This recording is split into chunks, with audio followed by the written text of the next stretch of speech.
Hi, I'm Anne-Marie Zanzal, coach, ordained minister, grandma, mama of four, and a queer woman married to my lovely, gorgeous wife after I came out later in life.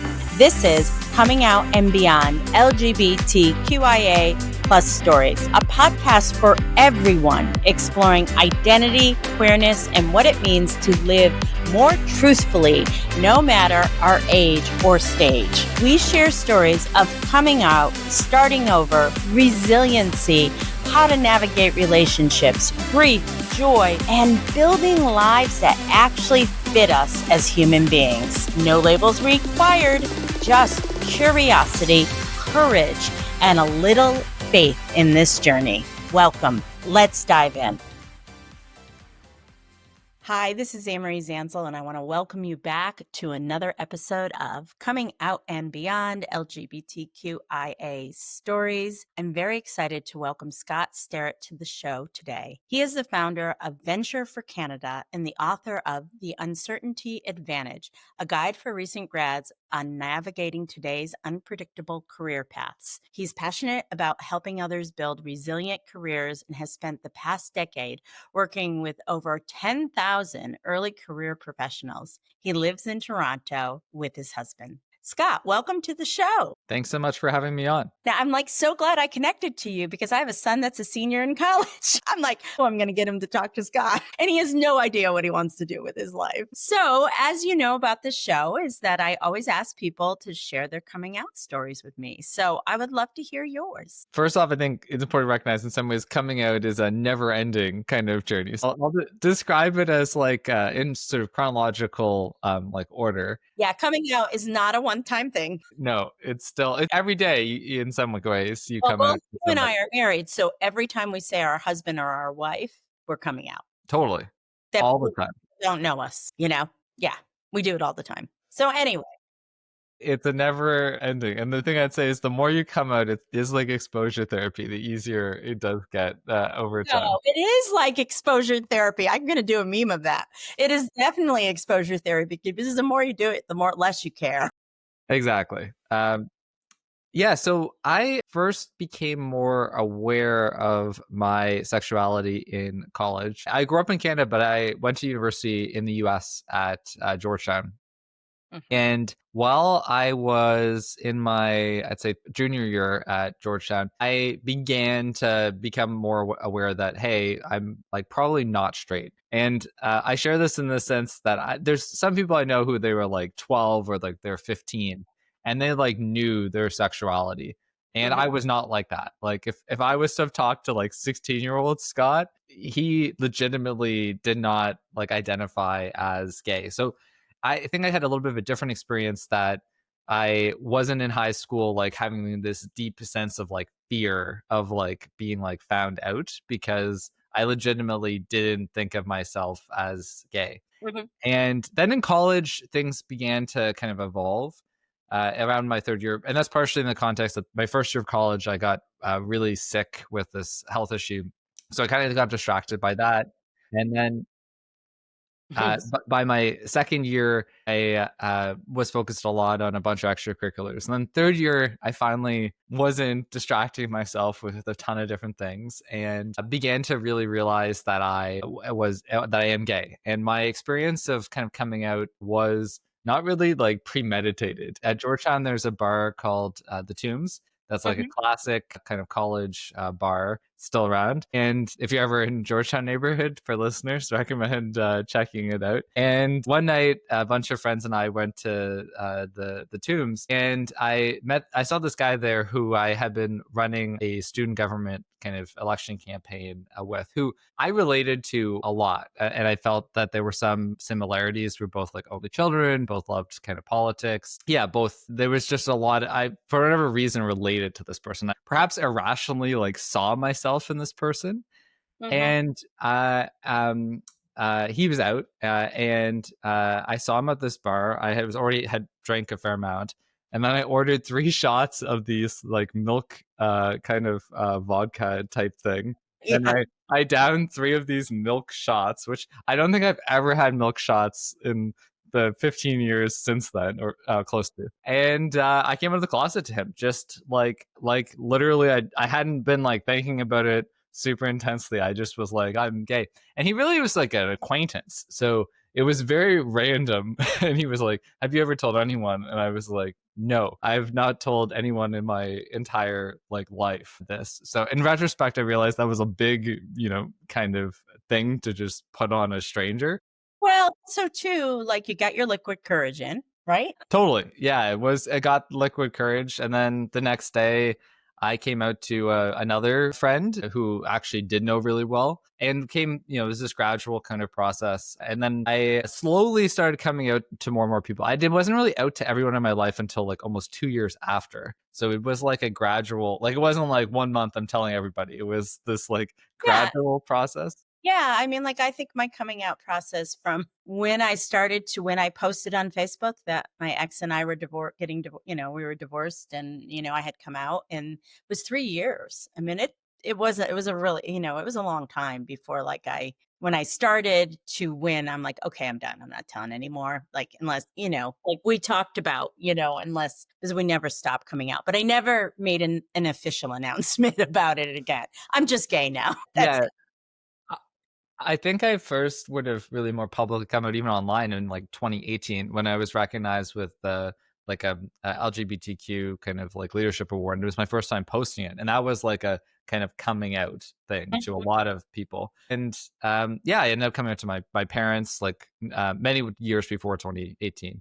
And they were very supportive, and they've always been very supportive. That's wonderful. Been with my husband for close to a decade. Yeah, my coming out experience has been, I think, like very, very positive. But I would say that definitely my experience at Georgetown was like, when I think back to that kind of couple months of kind of coming out, it was so emotionally intense. And I think when you're 21, which age I came out, it's such an era of identity formation for most people Mhm. on a variety of things, the sexuality being one of that. And I look back and it was a period of like immense kind of like uncertainty. And to kind of link to the book that I wrote, The Uncertainty Advantage, is that wasn't a coincidence that I think around a month after I came out of the closet that I ended up coming up with the idea to create Venture for Canada.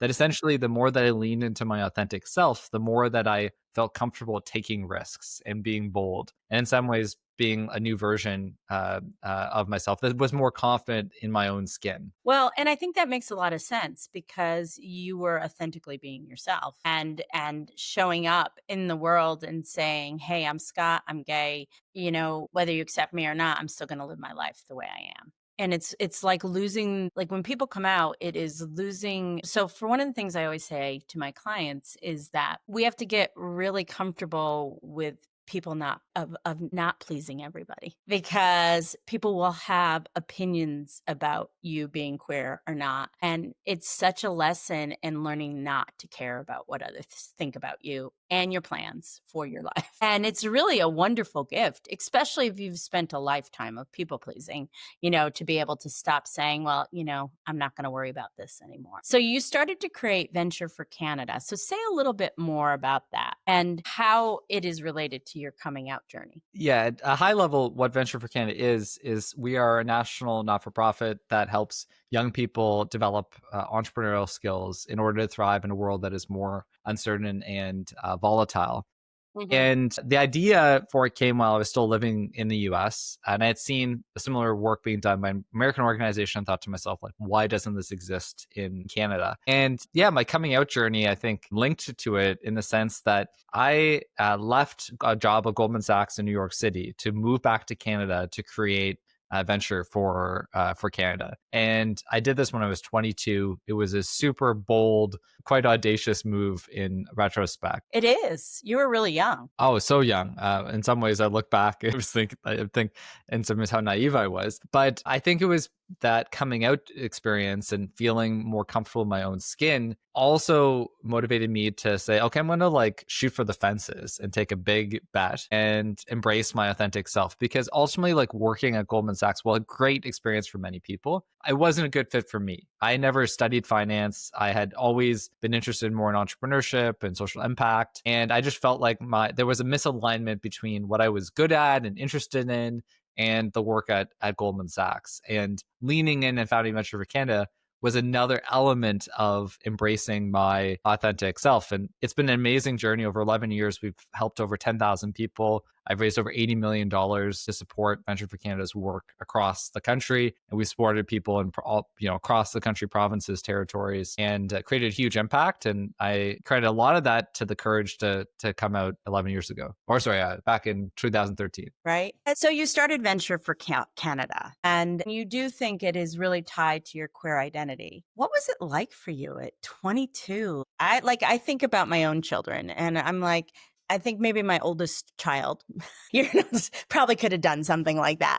But like, what was it like for you? Like when you look back at it, I mean, you were naive too, right? In a lot of respects. But what was it like for you to like start this, like this nonprofit, this venture, and like reach people and have it work, which is amazing. In terms of the early years, it was really tough. It was definitely the toughest thing that I have ever done in my life to date. There were many times where I was unsure about our ability to make like payroll or whether this would keep on kind of going. Especially the first year was pretty like brutal, if I was to describe it in a word.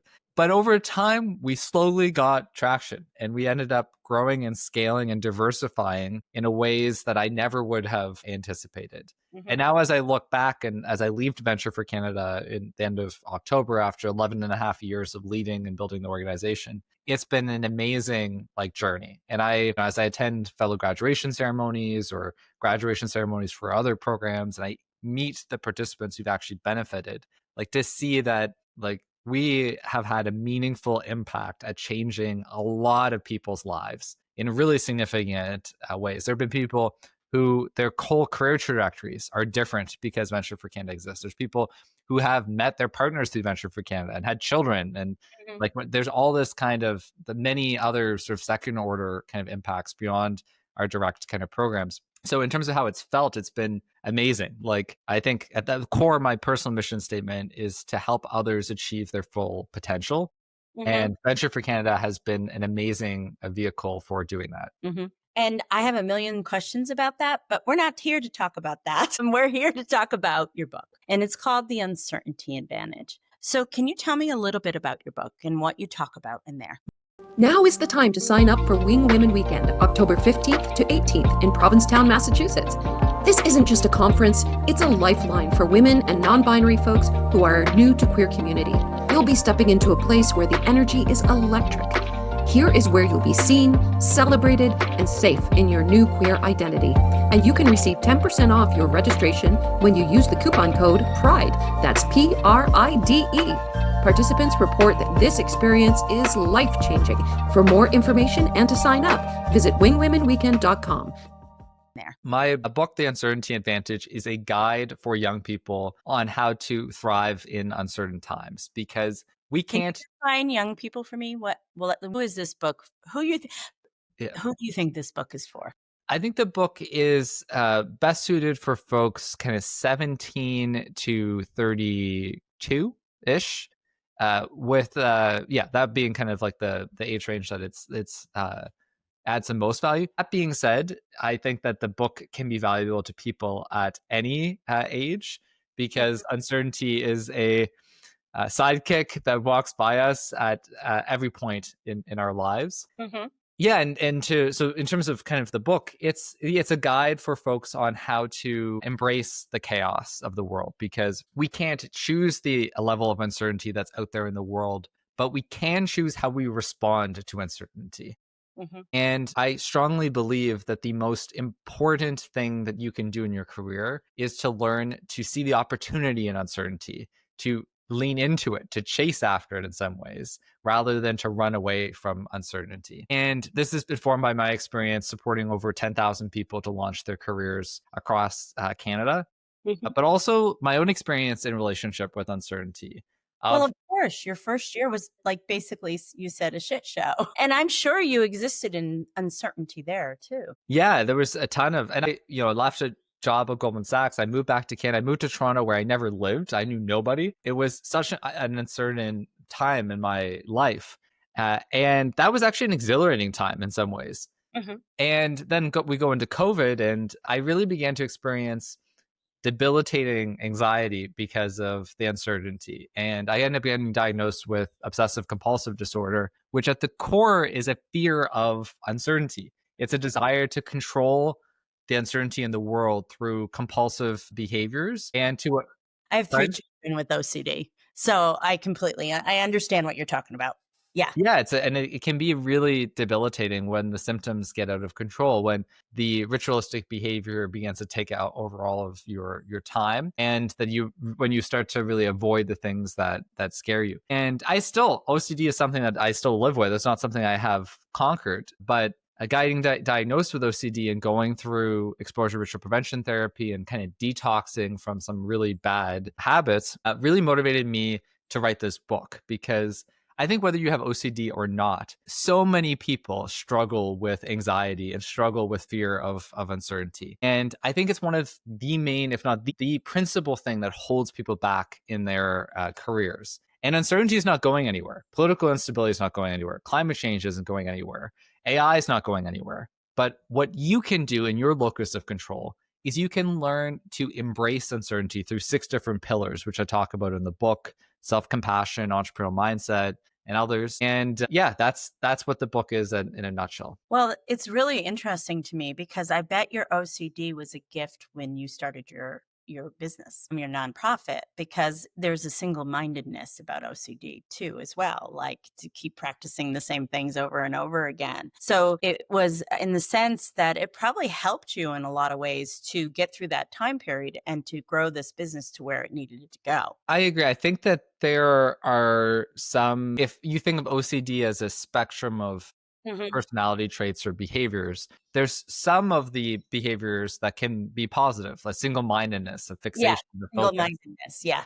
And yeah, and I have that, and something I've reflected on of how to have that single-mindedness, which I think can be really helpful in terms of prioritization and focusing, making the most important thing the most important thing. Mhm. But then, like many things, can become maladaptive. And for me, it definitely became that to the extreme. Well, and it makes a lot of sense that it happened during COVID because COVID was so life-changing for so many people. I had so many people come out during COVID, and it's because we were left alone with our thoughts and we couldn't distract ourselves with the busyness of life in the way that we could before, even if we moved our businesses and home and stuff like that. And so much was uncertain during that time. So it makes a lot of sense that the ways you were controlling your OCD before no longer were working because now you were. Because you've always used adaptive and maladaptive things to manage your OCD without a name on it. And then COVID happened, you got a diagnosis, you got the name, and it makes a lot of sense that you figured it out during this time. A lot of people did.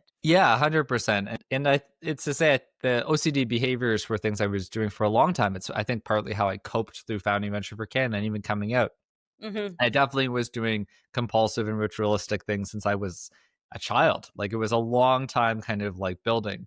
But I think the level of uncertainty that existed in the beginning of the pandemic about diseases, a lot of my fears were around illness. So it was this like extra like trigger kind of point to Of me. course. And my parents ended up getting divorced after 30 years of marriage. And there were a bunch of different things that ended up kind of happening kind of all at once: HR challenges at BFC. And then I felt so stressed, I upped the level of compulsive behavior to the Hmm. point that it just kind of took control of my life. And one thing I think that's really important for listeners is I think sometimes there's a lot of misunderstanding about what is OCD. People think it's just like washing your hands a lot. Hmm. And I think for a listener, it's to recognize like OCD is one of like the top 10 causes of like disability in terms of people not like working in the world. Like, it is that if you had not experienced OCD or you don't have a direct connection, for a listener, I really want to impart that like extreme OCD can result in people like not leaving their houses, being shut-ins, like not being able to like function. Like, when I was at my worst, it was really impacting my ability to like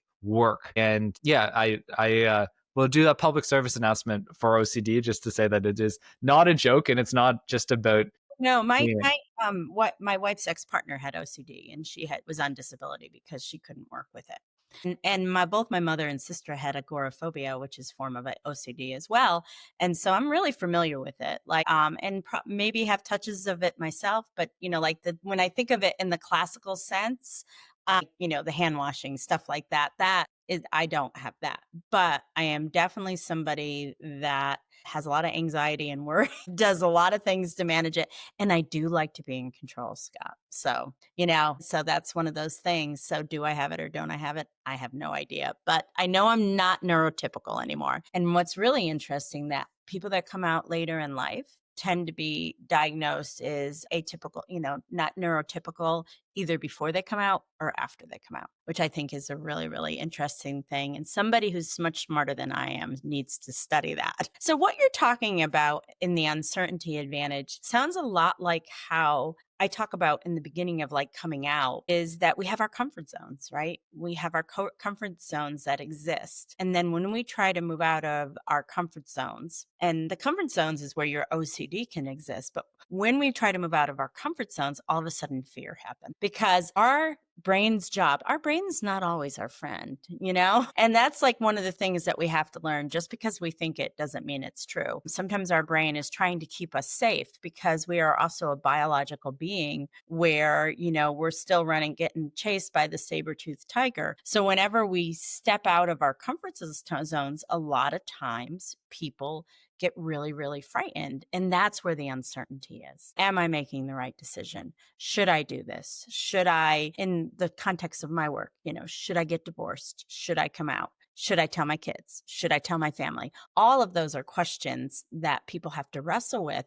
And it's scary, but that's where the growth happens. Yeah, I totally agree. And it's something I relate to at this specific point in my life. I've been running Venture for Canada for like over 11 years. And I'm leaving in 4 months from this taping. And even this morning, as I begin to think through different ideas, and there's a couple of different paths that I could end up kind of going in. Even we were talking about this before the recording started. And it can be anxiety inducing because I don't know exactly what I'm going to do next. There's a bunch of different kind of ideas. And I often find that there's sometimes a pressure to be like, oh, well, this is the thing you're doing. And even at this point in my life, and even there's pressure in my brain to say that, but it's to lean in and to embrace uncertainty. And it's like, there's a bunch of paths that my life could end up kind of going. And that's uncomfortable. But it's in those moments of uncertainty, in some ways radical uncertainty, of reflecting of like, what do you want your life to be? That it's important to sometimes think that you don't need to have a plan. Like you can have a couple ideas, but I think a lot of the times people fall into this myth of like the one big choice, so that they need to have a plan in place. And in a world that's more volatile and uncertain, I think people need to move away from plans, because ultimately planning is just an illusion of control. And we have a lot less control than we think we do. Absolutely. One of the things I was thinking as were speaking is that, learning to stand in the uncomfortableness of uncertainty is really, really scary for a lot of people, because Carl Jung says, what did he say? He said that even when you are really clear about what your next steps are, it's because you're living somebody else's life. And I love that, because a lot of times we have clarity about what our next steps are. Like, for example, when you started your business, I'm going to be an entrepreneur. I'm going to help other young people. Like, you had a lot of clarity, probably set, and you were conditioned. I'm curious, are you Catholic? Because I know you went to Georgetown. I am not Catholic, but I have a lot of Catholic family members. Yeah. All right. So, but the reason I brought that up is because Catholicism is about works, right? So I am wondering, like what happens to people a lot of times is that, so a lot of times we have a path planned out for us, right? So like, especially if we come from families that, have certain expectations. So we have a life planned out for us. So it's sort of easy to know what the next step is, because there's guides. We've seen other people do this. But when we step into the uncertainty and making the decisions for our own lives, that's where there's no clarity anymore. And so we, living into that uncertainty and being comfortable with the not having clarity about like, oh, what the hell am I going to do next is hard. It is hard, but I think it's something that's really valuable. I think for many folks, like sometimes taking little career pauses to like, especially if you're entrepreneurial and you have the financial means to do it, of thinking, hey, what do I want to do with the next kind of like 10 years? I think a lot of thing I've observed in career paths is a lot of times people aren't intentional about, they don't put that much actual time and effort into reflecting like what do they want to do with the next like decade of their life. Like there's a great institute at Oxford called 80,000 Hours that's all about career development. And I think they do some really great work. And yeah, I encourage people to really take the time to reflect on like what do they want their career to be about. And some concrete advice that I talk about in the book, the Uncertainty Advantage, is think around like what are your values and write a bunch of values out on paper. Think about how they show up in your life and narrow it down to like 3 or 4. For me, that's integrity, inclusiveness, ambition, and curiosity. Those are the values that are most important to me in my life. And then from those values, think about your personal like mission statement. I mentioned it earlier, it's to help others achieve their full potential. And then when you're thinking about like major kind of like life decisions and career, think about it through the context of like values and of mission statement. And I think that's a good substitute for strict planning.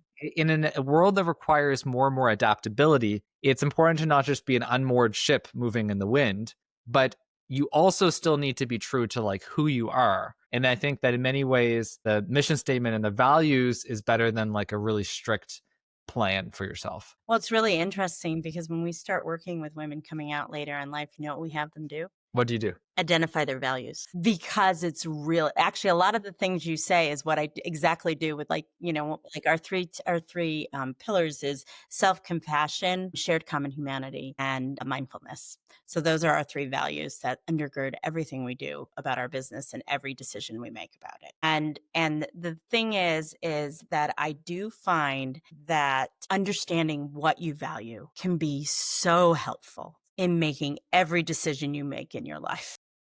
Maybe I'm Not Straight is a do-it-your-own pace course that examines why it can be so hard to come out. In this course, we talk about divorce, deconstructing religious beliefs, internalized homophobia, and more. And for those of you who have unexpectedly found yourselves falling in love with a woman, and if that first lesbian relationship is now over, our course, When the Catalyst Relationship Ends, explores why first lesbian relationships are so impactful and why breakups in these relationships are so life-changing. You'll find our courses Maybe I'm Not Straight and When the Catalyst Relationship Ends in Authentically Us. Find Authentically Us at AnneMarieZanzal.com. Because if it goes against your values, it often will feel really uncomfortable. And Yeah, if I it's agree. aligned with your values, it doesn't feel uncomfortable. And thinking about how you spend your time, which is your most precious resource, how does that align with your values, your mission statement? There's another great book by Clayton Christensen, the famous Harvard Business School professor, called How to Measure Your Life. And in it, he talks about like tangible advice on thinking about like what is your life like all about. And he had a storied career. He invented the concept kind of innovator's dilemma, one of the most successful business thinkers of the last kind of half century. He was also very committed to his family. But he talks about how so many people he met at business school ended up making a ton of money, but having really fraught personal lives, getting estranged from children, all of these kind of issues, and that they measured their life just purely in terms of money. And his kind of point is think about like your daily life. Like, how are you spending your time? And does your time, like in essence, does your resource allocation land up or link with your values or your mission statement? In the same way, a company, if you were to think about what is the mission statement of that company, it's important to assess how do the activities and the resources going to those activities link with the mission of the enterprise. Have your values changed from 11 years ago? Is that so? Sometimes our values can change or they can evolve. But how have your values evolved over the years? And relating it to the book, when a new person, you know, starts working in the world and they have their values, like allowing your values to shift. Yeah, I think that values do shift. And if I look at 22-year-old Scott versus myself today, my values are different. I think in some ways, when I was in university and in Georgetown in a kind of competitive environment, there was more emphasis on just like achievement and sort of success and winning. And it's to say I'm still like ambitious, but I think that there's other things that I value in life rather than just like winning. And that was, I think, a thing that I had to learn through the OCD experience and kind of others, that there are other things that are really like important in life. That's just one way that I would say that my values have like evolved. I mean, maybe another would be when I was in high school, I was on the National High School competitive debating team. I did a ton of debates. And would have a lot of value on just like logic and rationality and like beating people in arguments. And I think that like rationality is like important, but I think in like the real world, one of the things that matters is like understanding where people are coming from. It's not always about just like convincing people to like agree with your kind of point of view. I think that's a journey a lot of people go through as they age. Those are, so I think, and I mentioned this in the book, is that when you think of your values, regularly go back to them and say, like, do these reflect me today? And same way that your mission statement should probably like evolve too. Although maybe it won't. But I think being mindful that your values and your mission statement are not like a set in stone thing that it can't change. There's not specific explicit content to be like, okay, if you're like a queer kind of young person, this is what you should do. That being said, there is content in the book at a high level about the challenges that like socioeconomically marginalized young people face, like in general, in navigating uncertainty, of which I would put queer young people as part of that. Can you talk a little bit about that? I'm curious. Yeah, totally. One of the things I talk about even at the very beginning of the book is that there's a lot of uncertainty out there in the world, from Trump to AI to like the list goes on. Like we live in uncertain times. And when you're 22 or 25 or whatever, 18, it's also a period of a lot of uncertainty. It's identity formation, like we're talking about earlier. And if you come from a more socioeconomically marginalized background, whether you're queer or your family is faced historic or present like real kind of like challenges because of their identity in various ways, that can compound like an extra level of uncertainty, particularly also if geopolitical events like directly impact you like personally.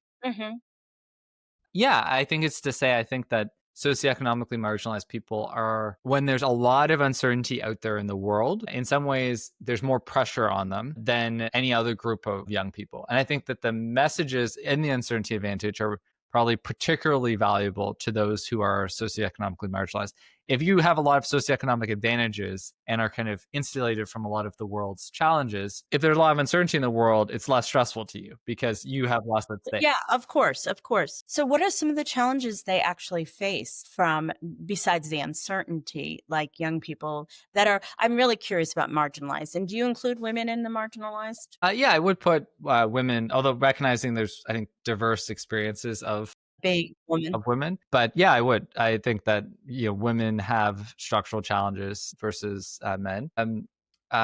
So to answer your previous kind of question, which is about what are some of the ways that you can like the level of uncertainty out there in the world can directly kind of like impact socioeconomically marginalized young people. I'd say like an example is to talk specifically to like queer young people. I think regardless of your political views or religious views, it would be fair to say that there would be more enhanced level of uncertainty facing that trans young person than like a non-trans young person groups. Does that answer your question? Do you think that marginalized groups, including queer folks, have a unique perspective on uncertainty that others can learn from? It's a very thoughtful question. And I think in many ways, like, yes. I think that a lot of, in particular, like kind of speaking from, as experiences being queer, come out at some point in their life and go through that and that sort of journey of, at least for part of their life, not being honest with other people about kind of who they are for a variety of reasons.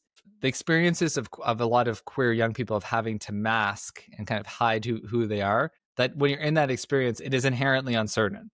And I think for a lot of queer young people, especially if they're in situations that they have a justifiable concern that there's going to be a lot of pushback on them if they come out of the closet, that is something that is a level of uncertainty that those people deal with constantly, of being found out, of being outed, of what will be the reaction of others. You have more experience dealing with really significant levels of uncertainty. And I'm focusing on queer young people because of the context of this podcast, but I think for other groups as well that would have more experiences dealing with uncertainty than if you have more socioeconomic advantages. Well, it sounds like for somebody who's decade into their career, you've done a lot of reflection on how you ended up here and how your queerness has affected your work life. And I find that a part of being like, for me, I know that in our community we still have a bunch of racists and people that are not very thoughtful about marginalization. Some really understand marginalization in a way that other white folks don't. Just by talking to you, you're highly reflective. So talk a little bit about what you believe, why is reflection so important? Yeah, I think reflection is there is no learning without reflection. And the educational theorist Dewey said that line, I believe, like Mhm. many years ago.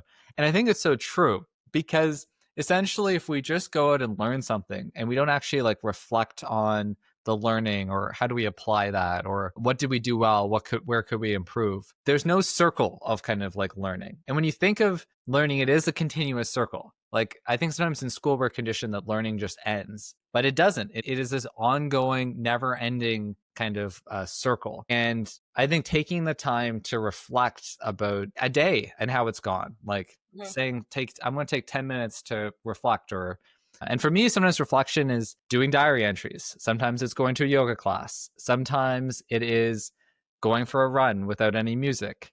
Taking that time just to like pause and sit with your thoughts is really important. And I think sometimes in a world where we're obsessed with like productivity, or sometimes I certainly can be, I'll sometimes check myself to be like, it's okay right now to just like sit here in this like moment, to go like walk to lunch and not need to put a podcast in or anything, and just like sit and be there with your thoughts. Because if you're not taking some time to reflect, you're never learning. And learning is something that is more important than ever in a world that is so volatile and uncertain. Besides values, what are some of the other 9 pillars that are important to you in this book you believe is important for people in your demographic to really think about? Yeah, the 6 pillars of the uncertainty advantage are self-compassion, of which it was interesting. Your 3 values that you identified are the 3 pillars that Kristen Neff, the founder of Yeah, I got it from Kristen Neff. Yeah, I figured that's what I was like. I recognize those 3. I've taken a lot of her classes. It's Christian, but it works. It Yeah. works what she does. Yeah. Yeah, it's amazing. And it's one of the main things I kind of talk about. It's a reason my publisher and we were like, hey, we're going to put self-compassion as pillar 1. Because in some ways, I think it's as I've had a couple dozen people be beta readers and provide feedback on the book, it was the pillar that identified that people who read the book identified with the most so far. Self-compassion. The book hasn't gone out widely, so it'd be interesting when it goes out and more people read it. But yeah, self-compassion is one of the pillars, and that's recognizing shared humanity. That is being mindful. That is talking to yourself in a way like you would talk to a friend. Kindness. And then second pillar is adaptability, and that it means kind of what we were talking about earlier about iterative plans. Like think about in quarters, think about what you want to achieve in a year, Mhm. but be like very nimble. Like you don't want to be somebody who locks yourself in, partially because there's new opportunities that are always popping up. And you need to always have things kind of on your radar. I was saying this to my husband recently, is like it's important to always have like a bunch of balls in the air, I think, in our world. Because a lot of times things don't work out. But if you have a bunch of things kind of going, some will work out, some won't. And it's important to always have a bunch of like experiments. Like I get rejected for things all the time. And then some things, like I would say way more things that I try don't work out than do. I would agree with you in my life too. And that's not life. Like I think sometimes someone I know, and they were like, oh, well, you've gotten these things. And I was like, you don't know all the list of stuff I've been rejected from. It's a really long list of rejections over the years. So adaptability. The third pillar is anti-fragility. And anti-fragility is essentially how do you gain from disorder? So resilience is if I take a glass, I throw it on the ground, it doesn't break. It's just surviving. Anti-fragility is actually becoming stronger. In some ways, the coming out experience is an example of anti-fragility. That I came out, it was a challenging experience, but I became stronger because of it. I think a lot of startups can be anti-fragile. They actually benefit from disorder and chaos if built kind of in a right way, versus large institutions can kind of crumble or have challenges when there's really kind of uncertain moments because they're less like. So as you think about it in your career as a listener, like how can you foster anti-fragility? And one of the main pieces of advice I'd have is go out and take risks. And every like day, think about how you like build your risk-taking muscles. There's a great book called Choose Possibility by Sukhender Cassidy. Highly recommend, where she really talks about this in a lot of detail. The fourth pillar of the uncertainty advantage is the importance of generalist skills. So that's the ability to collaborate with other people, the ability to communicate with others, the ability to focus. And I think in a world where there's more distractions than ever, it is really important to think about skills that you can leverage across industries, because you might end up working in 5 different industries over the course of your career. Yeah. You know how many things I've done in my careers? I've been like, when I start listing them, I'm like, I can't believe I've done this stuff. And that's what makes a fun career too. It's like I've had so many careers, Scott, you wouldn't believe it. And I think that's an amazing thing and I think it's an exciting thing about our era is more people are going to be able to have many different and diverse career experiences over the course of their life. And then, briefly, the other pillars are entrepreneurial mindset, which is essentially the ability to identify and act upon opportunities. Identify is really important, spotting opportunities, reading a wide range of content, but also acting, not being caught up by imposter syndrome, and just like moving forward and testing and doing. And the 6th pillar is network building. And that pillar is about the importance of building a network that is both wide and deep. So, and essentially, that a large number of people who can help you out in different ways. There's most cited like sociology paper of the last 50 years is Strength of Weak Ties, talks about how people generally get their jobs through weak ties, not deep relationships. But I also talk about that deep relationships are really important, and it's important to build out a personal advisory board. And why this matters is because in a world that's really uncertain, who the extent of your relationships is really important for both your like well-being, but also if you get laid off or you're launching a new business, like who matters a lot. And you really have to be intentional about fostering relationships in your work and professional and personal lives. When you talk about anti-fragility, are you talking also about the power of vulnerability? Because when you were describing it, I was like, well, that's the same thing as like being willing to be vulnerable. I think that being vulnerable is an example of anti-fragility in action. In some ways, similar to the coming out example, that when you're vulnerable and you're putting yourself like out there, it's an uncertain moment. Yeah, absolutely. Ultimately a moment that you can emerge with stronger relationships with other people. So totally.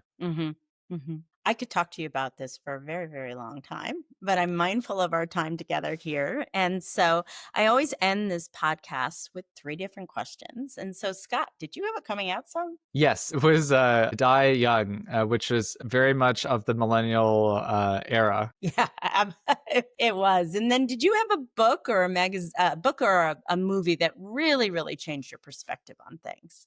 One book I read right when I was coming out was by Andrew Sullivan called Almost Normal. I believe it's called Almost Normal, but it was about marriage equality. It was written in like 1993 or 1994, before marriage equality was a mainstream thing at all. And I read it at the Georgetown Library, and it was a great book. It was interesting. And I think it's actually a good book for people to revisit now, because it sort of, in some ways, predicted the marriage equality movement and what would happen kind of later. I'd say another book, I mean, there's a lot of queer fiction that I could talk about, but that was a book that I read at a formative moment that did influence my coming out journey. And I think you put another book down here. Let me take a look at it right here. I think you said Man's Search for Meaning. That book also is one that I also read right when I was coming out of the closet. Clearly, I was in an existential kind of era. But yeah, it's not, I actually reread that book when I had those OCD challenges too. So that's my go-to personal life challenge book. But yeah, that book, which essentially talks about, we all suffer in different kinds of ways. And even in the worst of suffering, you can choose how to respond. And in his case, he was a Holocaust survivor, experienced way worse things than I have ever experienced in my life. But I think it's a really inspirational kind of story just about resilience and kind of reclaiming power even in really challenging kind of circumstances. It's a reason it's been such a big bestseller. It's a very inspirational book. So how would you describe your life today? It sounds like you are in a period of uncertainty. I am in a period of uncertainty, but I also quite enjoy this uncertainty. I relate to the anxiety inducing at times, but also like very energy filled year. I feel excited, ability to work on many different projects, continuing to build VFC, to ensure that it's a strong place for my successor, preparing for this book launch, which I've never launched a book before, which has been amazing, considering different ideas of what to do post Venture for Canada, and beginning to learn a lot more about artificial intelligence and the future of work. I'm taking a course on kind of how to make AI agents right now. So the thing that I would say has been about the specific kind of year is a year of a lot of, I've actually been loving the uncertainty at this specific moment, although there's times where it can be a little bit more stressful.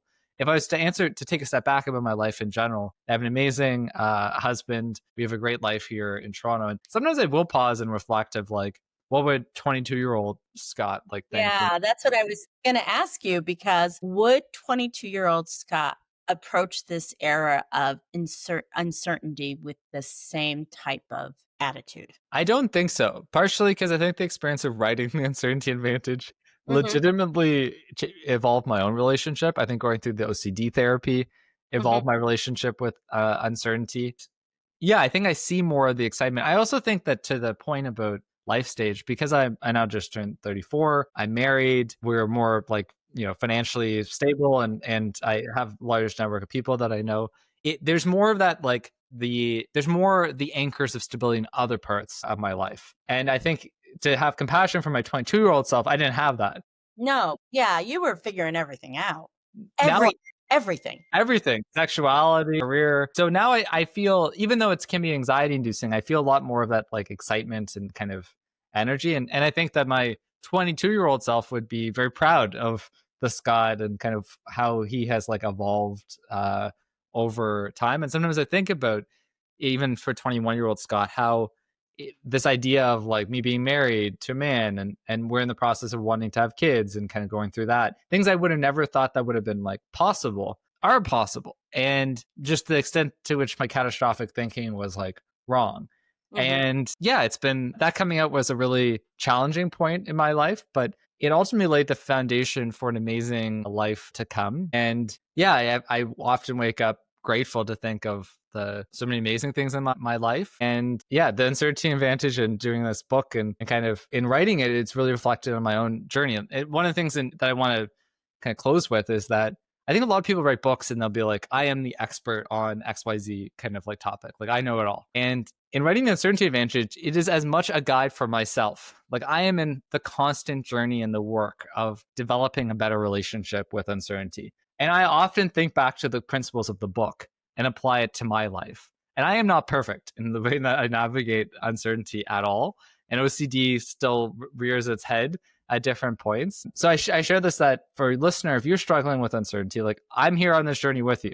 Like I have my ups and downs on how I navigate uncertainty. And the goal of this book is it's a helpful resource for me, but it's also a helpful resource for a lot of other people out there who might have their own ups and downs with uncertainty. And as life goes on, you'll be thrown into other areas where you will not have face uncertainty again. That's just the nature of how we live, Yeah, at every point. I remember the OCD therapist I worked with, she mentioned the line that like bringing life into the world is the ultimate uncertainty. Like you have no idea how a child will turn in. And whether you have aging parents and you're navigating health challenges or anything, like we all are experiencing different uncertainties at different life stages. And I wrote this book focusing on young people, kind of early career professionals, because of the context of my work at Venture for Canada. That's an audience that I know really well. But I do think that uncertainty, someone could write a book focused on people who are in their 60s and 70s navigating. Well, there's a lot of uncertainty there.